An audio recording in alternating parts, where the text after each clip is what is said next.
Amém, irmãos. Espero que todos estejam bem. Quero saudar os irmãos da internet. Vamos orar pela palavra. Senhor, nós te agradecemos por mais um dia na tua casa. Oramos em nome de Jesus, pedindo que o Senhor venha com a tua graça, que o Senhor venha com o teu poder, edificando a tua igreja. Amém. Amém, irmãos. Estamos avançando pelo livro do Êxodo. Hoje chegamos no capítulo 13. O que aconteceu no último capítulo? A pior praga que poderia acontecer sobre o Egito, a morte dos primogênitos. Finalmente, Faraó se rende, se entrega, só que há um preço impagável, a morte de todos os primogênitos, todos aqueles que não comeram a Páscoa, que não tinham o sangue nos umbrais da porta da casa, mostrando que um cordeirinho havia morrido por aquela família. Todos esses experimentaram essa praga de maneira terrível. E aí o que Faraó faz? Faraó se rende, Faraó ordena que o povo saia, e o povo não apenas simplesmente sai de maneira apressada, o povo sai pedindo bens para os egípcios, conforme Deus havia ensinado, tinha dito e ordenado. E eles saem recebendo ouro, recebendo prata, recebendo joias, recebendo riquezas, e juntamente com o povo saem muitos gentios, egípcios, moabitas, cananitas, saem juntos. Esses gentios, por aquilo que nós vamos ver na sequência da história, eles saem por dois motivos. Primeiro, alguns se renderam ao Deus de Israel e passaram a crer. Segundo, alguns viram que o Egito estava destruído. Aí eu falei também uma coisa muito importante. Eu falei sobre a estela do sonho. O que são estelas? Estelas são pequenos monumentos de pedra que contam histórias no mundo antigo. E nessa estela do sonho mostra o Faraó de 1450, que está bem na data da época do Êxodo. E mostra que o filho desse Faraó que assumiu o trono não era filho natural dele. Mais uma prova de que realmente os primogênitos morreram. Inclusive tem o nome dos faraós, eu agora não tenho anotado aqui. Um deles, se eu não me engano, é Amenófis, o outro eu não lembro. E realmente um não era filho do outro. Uma coisa que é completamente fora das dinastias egípcias. Nós temos registro. A cultura egípcia era uma cultura muito desenvolvida. Era uma nação muito bem organizada. Uma nação que ela tinha conhecimento em várias áreas. Tecnicamente seria impossível, como um povo simples, como o povo israelita, um povo escravo, poderia ser liberto do Egito. Era impossível. Mas tudo isso aconteceu da forma que aconteceu para glorificar Deus, não apenas glorificar, santificar Deus entre as nações. O que é santificar? É separar. Ouve, ó Israel, só existe um único e verdadeiro Deus. Os ídolos das nações são vaidade. Vaidade é o que? Névoa, poeira. Não são nada. Então o que está acontecendo aqui é Deus expondo a verdade do mundo espiritual, que só existe um único e verdadeiro Deus. A pergunta que não quer calar no capítulo anterior: precisava ter endurecido o coração nesse ponto? Faraó não poderia ter recuado? Então, assim, são perguntas que elas atravessam os séculos e chegam até nós. O que quer dizer que mesmo sabendo da soberania de Deus, do seu controle da história, eu tenho responsabilidade. Essa responsabilidade é real. E todas as vezes que Deus fala algo para mim, uma responsabilidade de escolha está sendo colocada sobre mim. Lembrando para o nosso alívio, que a graça de Deus operando em nós sempre nos capacita a fazer boas escolhas. Isso é um alívio. Glória a Deus, porque se Deus nos entregasse ao nosso próprio desejo, vou te falar uma coisa, de mim, eu seria pior que Faraó. Com certeza. Mas Deus é bondoso e não fez isso. Amém? Então vamos à nossa palavra. Êxodo 13, versículo 1. Então falou o Senhor a Moisés, dizendo: santifica-me todo primogênito, o que abrir toda amada entre os filhos de Israel, de homens, de animais, porque é meu. Olha que interessante. Santificar, a palavra hebraica quer dizer sacrificar ou considerar que é de Deus. Nós vamos entender o que Deus está fazendo aqui, mas aqui existe uma simbologia. Os seus primogênitos foram resgatados por sangue do Cordeiro. A partir de agora, os primogênitos são meus. São santificados a mim, são consagrados a mim. Agora nós vamos ver a maneira que Deus vai fazer isso. Por quê? Porque naquelas culturas em volta, a maneira de santificar o primogênito, a divindade, era através de sacrifícios humanos. Como a Bíblia proíbe sacrifícios humanos, nós vamos ver como Deus vai fazer isso. De uma maneira muito interessante, que inclusive o significado disso vai atravessar os séculos e chegar até nós. Mostrando que a Bíblia é toda amarrada. E aí a narrativa continua, versículo 3. E Moisés disse ao povo: lembrai-vos desse mesmo dia em que saíste do Egito, da casa da servidão, pois com mão forte o Senhor vos tirou daqui. Portanto, não comereis pão levedado. Hoje, no mês de Abibe, vós saís.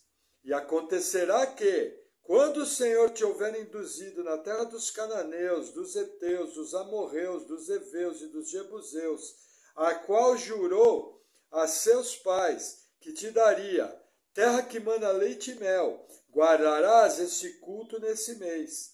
7 dias comereis pães ázimos, e ao 7º dia haverá festa ao Senhor. 7 dias se comerá pães ázimos, e o levedado não se verá contigo, nem ainda fermento será visto em todos os teus termos. O que Deus está fazendo aqui? Muitas coisas. Primeira coisa, Deus está dando a festa dos pães ázimos. Ela abria com um sábado, a Páscoa. Sábado do calendário normal? Não, um sábado religioso. Uma festa solene, que poderia cair qualquer dia da semana. Naquele dia, o povo parava e fazia a festa do Senhor. Abria a festa dos pães ázimos por 7 dias. Não podia ter fermento nem nada fermentado em casa. Apontava para quê? Apontava para a urgência que eles saíram do Egito. Tanto é que o primeiro pão que eles comeram assim que saíram do Egito foi um pão que não fermentou. Fermento no Novo Testamento, o apóstolo Paulo, com autoridade apostólica, vai nos mostrar, e também na Epístola dos Gálatas, em Coríntio e em Gálatas, ele vai nos mostrar que fermento tem o significado da impureza do pecado, contaminando a igreja, contaminando a vida do crente. Normal, dentro da revelação progressiva, o sentido vai sendo adicionado. Ele começa aqui representando algo, mas Deus vai dando mais significado sobre aquele símbolo. Entendeu? É importante você ver cada contexto o que quer dizer. Porque senão você vai correr o risco de falar: nossa, eles viveram sem pecado uma semana. Não é assim que funciona. Amém?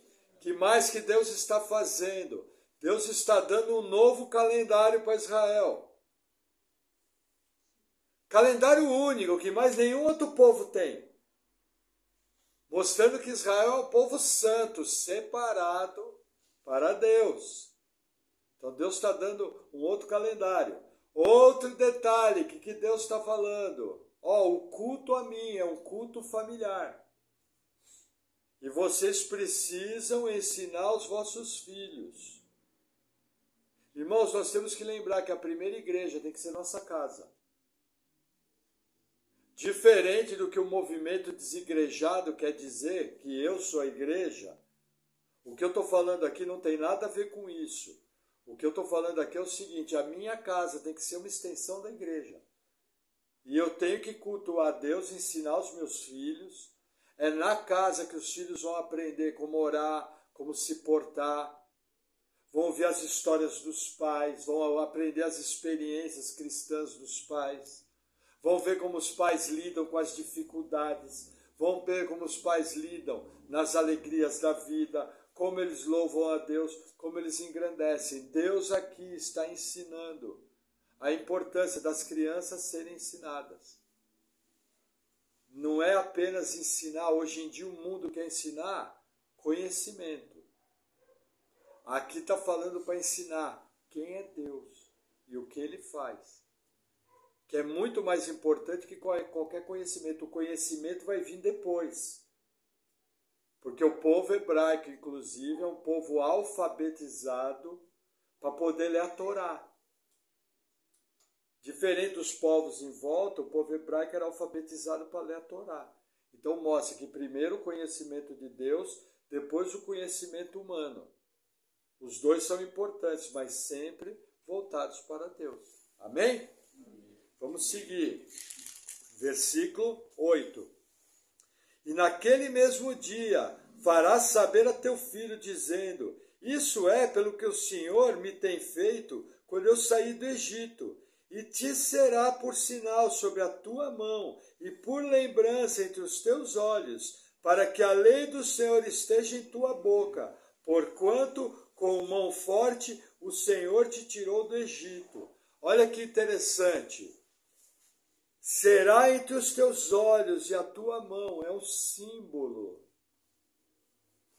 de que você verá e de que a tua mão vai fazer e tocará. Entendeu? Por que é importante entender que isso é um símbolo? Jesus Cristo, no Novo Testamento, repreendeu duramente os fariseus. Porque os fariseus tinham o hábito de fazer filactérios. É uma palavra bonita. O que é um filactério? Eles eram tiras de couro com pedacinhos de versículos bíblicos que eles enrolavam no braço, seguindo essa passagem, e pegavam uma caixinha de madeira com um versículo bíblico dentro e enrolavam na cabeça. Seguindo a orientação desse versículo de maneira errada, transformaram o que era para ser guardado na memória e nas atitudes. Porque mão, várias vezes na Bíblia, aponta para aquilo que eu vou fazer. E olhar, pensamento, cabeça, para aquilo que eu penso. E é o sentido desse texto, eu não posso mudar. Os fariseus transformaram isso numa caixinha de promessa farisaica. Que é o que muitos evangélicos inadvertidamente fazem hoje. Sabe? Aquele pinguim de geladeira com uma plaquinha. O Senhor é meu pastor, nada me faltará. Sabe as Bíblias abertas no Salmo 23? Ou as caixinhas de promessa na qual se faz adivinhação gospel. E você puxa uma promessa e lê e acha que aquilo é um horóscopo gospel. Feitiçaria. Aqui na nossa igreja, até se a pessoa fizer isso e insistir, é perigoso. Ela vai tomar uma reprimenda, vai tomar um banco por feitiçaria gospel. Isso é feitiçaria. Você pegar, lançar sorte sobre o versículo da Bíblia é feitiçaria evangélica. Entendeu? Sabe, sabonetinho, copo d'água, cristal, travesseiro, é tudo feitiçaria. Não existe nada disso na Bíblia, entendeu? Mas os fariseus, veja, os fariseus eram mestres da lei. E eles fizeram isso. Então assim, não vigia para ver.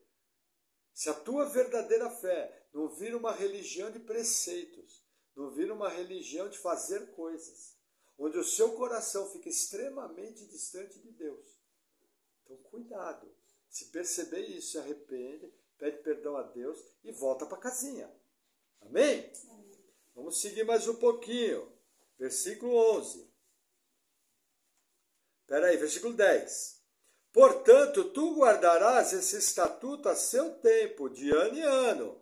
está sendo instituída a festa anual da Páscoa. Quando ela acontece? 14 de Nissan, ou de Abib, que é o mesmo mês. É que mudou o nome depois, no retorno da Babilônia. Versículo 11.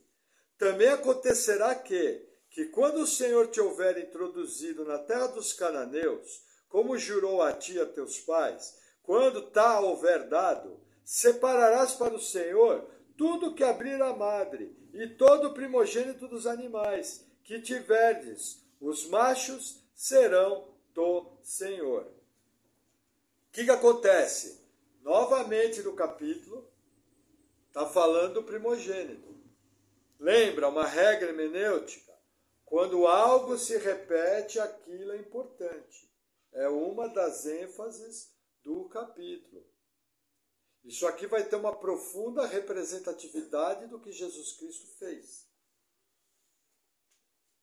Entendeu? Vem desde lá do Êxodo, esse exemplo. E aí a narrativa continua, versículo 13. Porém, todo primogênito da jumenta resgatarás com um cordeiro, e se o não resgatares, cortar-lhes-á a cabeça. Mas todo primogênito do homem entre os seus filhos resgatarás. Vamos fazer uma pausa aqui. Olha que interessante. Veja, o livro de Números, eu anotei aqui, capítulo 18, versículo 15, fala assim, confirmando isso. Tudo que abrir a madre, e toda a carne que trouxerem ao Senhor, tanto de homens como de animais, será teu. Porém os primogênitos dos homens resgatará, também os primogênitos dos animais imundos resgatarás. Aí tem um texto em Levítico 18, 21, olha que interessante. E da tua descendência não darás nenhum, para fazer passar pelo fogo, perante Moloque, e não profanarás o nome de teu Deus. Eu sou o Senhor. O que acontece aqui? Deus está fazendo diferença entre os povos pagãos que realizavam sacrifícios humanos e está ensinando a lei do resgate. O que é o resgate? No lugar do filho homem, morre um cordeirinho. Um cordeirinho é sangrado, é degolado, e ele é totalmente queimado em sacrifício a Deus. No lugar dos animais, também morre um cordeirinho. Então a vaca, esses animais mais nobres, morriam um cordeirinho. No caso do cavalo, do jumento e dos camelos, eles não podiam ser cortados a cabeça, ser degolado com sangria, porque caracterizaria sacrifício. Eles tinham que ser desnucados. Tinha que ser dado um golpe na cabeça deles, para o pescoço ser deslocado e eles morrerem sem sangramento, para não caracterizar sacrifício. Não, eu não quero matar o meu jumento. Então resgata com o cordeiro. Então o que acontecia? Por exemplo, o cara tinha poucos jumentos. Ele resgatava. Porque o cordeirinho era bem mais barato do que o jumento. O cara tinha muitos jumentos, já não queria mais gastar com isso. Sacrifica o jumento, desnuca. Entenderam? Mas o que Deus está mostrando aqui? A diferença entre o serviço a Deus e o serviço ao homem. Quem passou por esse ritual aqui? Jesus Cristo. Evangelho de Lucas. Quando Jesus foi ser consagrado no templo, a profetisa Ana carrega ele, levanta ele, agradece, entendeu? O Simeão também fez isso, não foi ela falou. E aí o que acontece? Como a família de Jesus era pobre, eles fizeram o sacrifício, o resgate dos que eram pobres. 2 pombinhas. Que eram bem mais baratas do que um cordeirinho. A família de Jesus não podia pagar. Para vocês terem uma ideia que essa lei atravessou 1.500 anos. E até hoje você vai no judaísmo ortodoxo, eles fazem o mesmo ritual. Todo primogênito. Aí quem Jesus é? o primogênito entre muitos irmãos. Quem fez o resgate pela nossa vida? Quem tinha que morrer? Eu e o Brunão. Quem morreu no lugar? Jesus. Percebe a importância desse texto? Só que quando os israelitas e quando Moisés escreveu esse texto tinha a ver exclusivamente com a Páscoa judaica. Cada primogênito que era resgatado tinha a ver com essa lei, com o Pentateuco. Mas no futuro, isso aí vai simbolizar o que Jesus fez. Por isso que ele é o nosso Redentor. Quem é o Redentor? É o que paga o preço do resgate. Nós estudamos aqui na igreja a história de Ruth.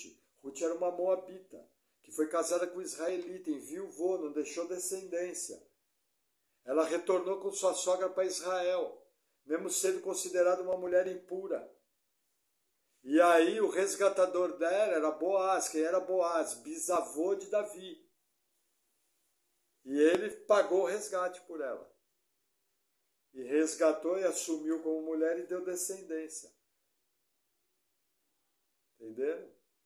Uma história bem legal, apontando o que Jesus fez. Está na lei. E o tempo todo Deus ele trabalha por esse sistema muito claro, muito tranquilo. Alguém tem que pagar o preço. Por isso que é impossível para nós pagarmos o preço da nossa salvação, porque eu não tenho como derramar sangue puro.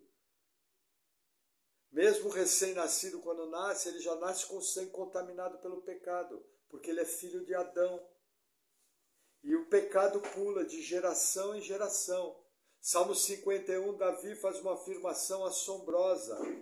Em pecado fui formado, não é nem nasci.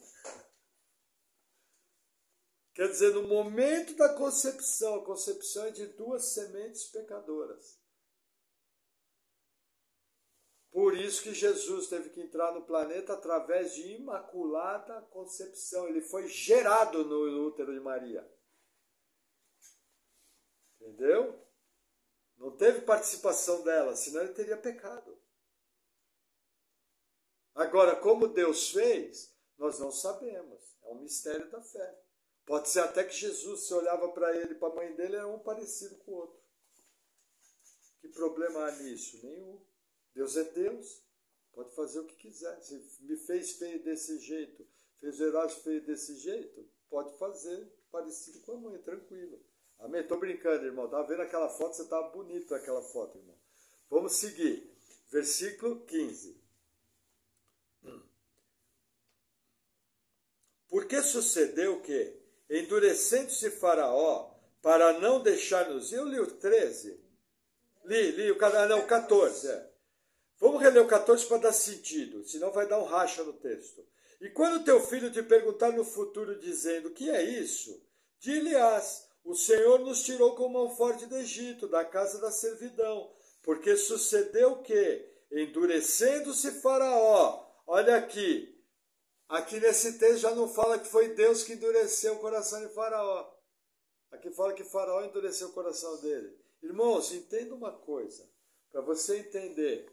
Responsabilidade humana e soberania divina. É mente hebraica, não é mente ocidental.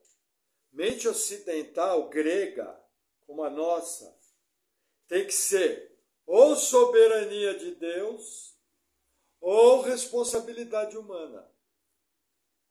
Mente hebraica não é isso. Para ser hebraico tem que ser os dois. O escritor bíblico escreve aqui numa boa, num texto, e Deus endureceu o coração de Faraó. No outro, o Faraó endureceu o coração. O que é isso? Isso é a pura verdade, porque os dois são verdade. São os dois lados de uma mesma moeda. Entendeu? Mas sempre lembre disso, é mente hebraica. Deus manda você orar o tempo todo, não manda? Mas ele garante que só a vontade dele se cumpre. E que ele não é Deus para que minta, nem filho do homem para que se arrependa. Mente grega. Ou Deus faz ou eu oro. Mente hebraica. Os dois são verdade. É outra cultura, é outra maneira de escrever. Amém? Vamos seguir mais um pouquinho. Versículo 16. E será isso por sinal sobre a tua mão, e por frontais entre teus olhos, porque o Senhor com mão forte nos tirou do Egito. Ó, a segunda vez que repete isso. Importante no texto. Versículo 17. E aconteceu que, quando Faraó deixou ir o povo, Deus não os levou pelo caminho da terra dos filisteus, que estava mais perto, porque Deus disse, para que porventura o povo não se arrependa, vendo a guerra, e volte ao Egito. Mas Deus fez o povo rodear pelo caminho do deserto do Mar Vermelho, e armados, os filhos de Israel subiram da terra do Egito. Deixa eu colocar a primeira coisa aqui, versículo 18 usa a palavra armados. Vê aí na sua Bíblia. Isso aqui não é arma de guerra. Isso aqui é o povo preparado e vestido para viajar. Eles não tinham armas para a guerra. Eles vão ter armas depois. É importante você entender essa palavra aqui. Segundo. Você pulou 15, tá? Não, pulei o 15? Não. Versículo 15. Ah, pulei o 15, tá bom. Segundo, obrigado. Segundo, havia um caminho direto para a terra prometida, pela chamada Via Maris. Só que na Via Maris, quem dominava eram os filisteus, os povos cananitas. Um povo guerreiro, um povo belicoso. Como Israel não era treinado para a guerra, não tinha armas, o que Deus faz? Desvia eles sentido do Sinai. Não apenas isso. Deus tinha algo para fazer nesse caminho aqui. Só que o povo, quando foi por ali, não sabia. O povo nem imaginava o que Deus ia fazer, nem Moisés imaginava o que Deus ia fazer. Entendeu? Deus vai dar o golpe final em Faraó. E agora, retornando ao versículo 15 que eu pulei. Porque sucedeu que, endurecendo-se Faraó para não deixar ir, o Senhor matou todos os primogênitos da terra do Egito, desde o primogênito do homem até o primogênito dos animais. Por isso eu sacrifico ao Senhor todos os primogênitos, sendo machos. Porém, a todo primogênito dos meus filhos eu resgato. Versículo 15 é uma explicação, mais uma citação do resgate. Você percebe? Aqui nós temos 3 citações importantes. A questão de guardar a Páscoa, a questão do resgate e a questão de guardar na mente e nas nossas atitudes o poder de Deus e aquilo que Deus faz. É um capítulo extremamente didático. Amém? Amém. Deixa eu tomar um gole de água. Vamos seguir.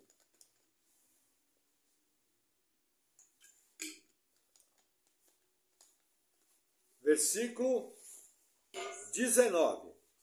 E Moisés levou consigo os ossos de José, porquanto havia este solenemente ajuramentado os filhos de Israel, dizendo: certamente Deus vos visitará, fazei, pois, subir daqui os meus ossos convosco. O que acontece? José, em Gênesis 50, versículo 24, olha o que diz. E disse José a seus irmãos: eu morro, mas Deus certamente vos visitará e vos fará subir dessa terra, a terra que jurou a Abraão, a Isaque e a Jacó. E José fez jurar os filhos de Israel, dizendo: certamente vos visitará Deus, e fareis transportar os meus ossos daqui. E morreu José, da idade de 110 anos, e o embalsamaram, e puseram num caixão no Egito. Olha que interessante, José passou pelo ritual de mumificação. Alguns teólogos defendem o seguinte, por causa do discurso de Estevão. Em Atos 7, Estevão fala: José e os nossos pais No contexto dos nossos pais, aos patriarcas. Quem são os patriarcas? Os irmãos de José, que morreram onde? No Egito. Então, segundo muitos teólogos, bastante gente pensa assim, não só José foi retirado e embalsamado do Egito, os patriarcas também. E onde eles foram enterrados? Provavelmente na cova de Macpela, que Abraão comprou como túmulo da família. Somente Raquel não foi enterrada ali. Mas, Raquel, isso, somente Raquel não foi enterrada ali. Mas os outros descendentes de Abraão foram enterrados ali. Hebreus 11, no capítulo da fé, no Panteão da Fé, também faz uma citação parecida. Veja que interessante como a palavra de Deus é dinâmica. Eu nunca tinha me atentado para esse detalhe. Na preparação dessa palavra, eu vi alguns comentaristas falando, fui pesquisar, falei, não é que faz sentido? Não é que provavelmente saiu todo mundo? Agora, o que é a ênfase aqui? A ênfase é que José conhecia as promessas de Abraão. José conhecia toda a história. Eles, inclusive, deveriam conhecer que Abraão falou, olha, o povo vai ser cativo 400 anos, 4 gerações. Entenderam? Só que José ficou com a palavra de Deus, ó, vai tirar o povo e vai dar a terra que prometeu aos nossos pais. E eles saíram, todos juntos. Amém? Vamos seguir para encerrar o capítulo. Versículo 20. Assim partiram de Sucote e acamparam-se em Etã, à entrada do deserto. Olha que interessante, Sucote é no Egito, todo mundo sabe, a saída do Egito. Agora Etã, ninguém sabe onde fica. Ninguém sabe onde fica. Provavelmente é próximo de uma grande fortaleza militar egípcia, que nós vamos ver no capítulo seguinte. Mas não se sabe. Existem coisas da arqueologia bíblica que não se sabe. Tem descoberta que é de 1800, lá vai pedrinha, 1900. É coisa recente, a arqueologia é uma ciência recente. Entendeu? Então nós não sabemos, pode ser que mais à frente nós vamos saber. Talvez os próximos pregadores um dia falarem, irmãos, Etã, não se sabia, mas em 2026, um arqueólogo, o Joseph Smith, não sei o quê, entendeu? É assim que funciona. Versículo 21. E o Senhor ia adiante deles, de dia numa coluna de nuvem, para os guiar pelo caminho, e de noite numa coluna de fogo, para os iluminar, para que caminhassem de dia e de noite. Nunca tirou de diante do povo a coluna de nuvem, de dia, nem a coluna de fogo de noite. Olha que interessante, veja.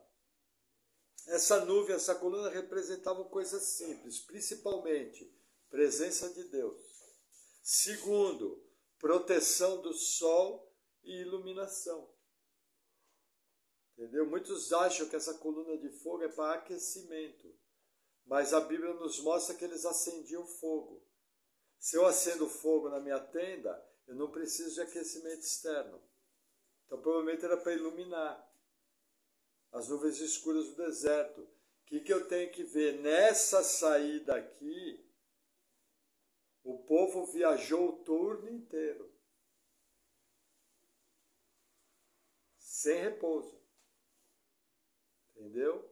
Até o acampamento. Isso é um detalhe importante da narrativa. Quando você olha com calma, você vê que eles viajaram o turno inteiro.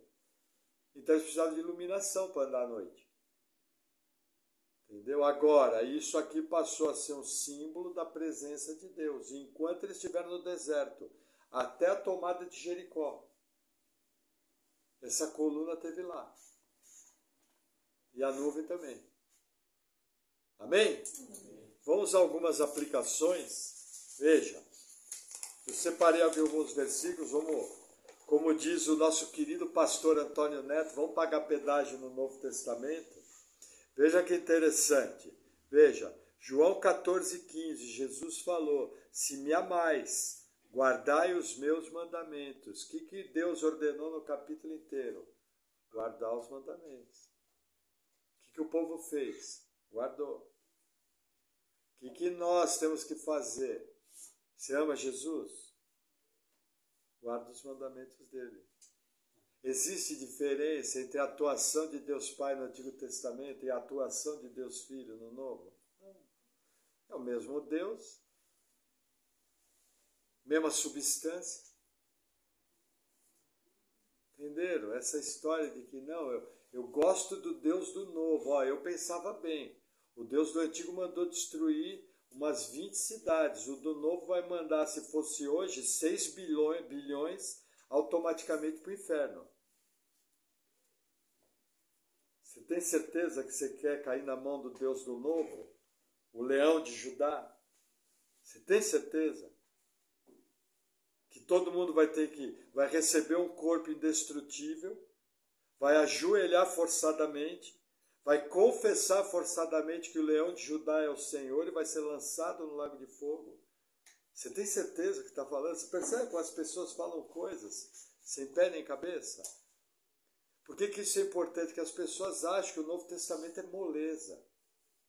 O Antigo Testamento tinha 613 leis. O Novo Testamento tem 1006 ordenanças. Qual é mais duro?